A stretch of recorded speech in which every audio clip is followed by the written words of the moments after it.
శ్రీరాములపల్లి. కోరుసిల్లా ఈసారి 6 ఎకరాలు రంగీలు వేసిన. పోయినసారి ఇట్లా వేసిన అది 40 నుంచి 42 దాకా వచ్చింది.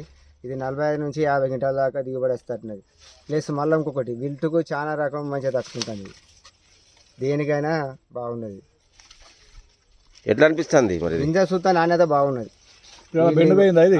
బెండు పోలే కొసదాకా ఇల్లింగ్ ఇట్లా ఇట్లా పెడితే అది కొంత కొస బెండు పోయింది. అయినా కానీ అది వచ్చింది. కానీ దానికంటే నెంబర్ 1 సీడ్.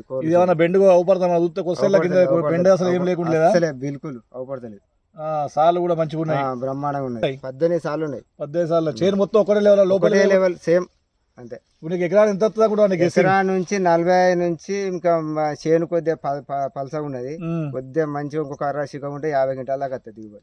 మనం చేను మొత్తం చూసినట్లయితే ఇవన్నీ ఇదే ఇక మొత్తం ఒకటే లెవెల్ లో చూసినా కూడా లోపలి వే చూసినా కూడా ఇది చూడండి, ఇంకా లోపలి వే చూడండి.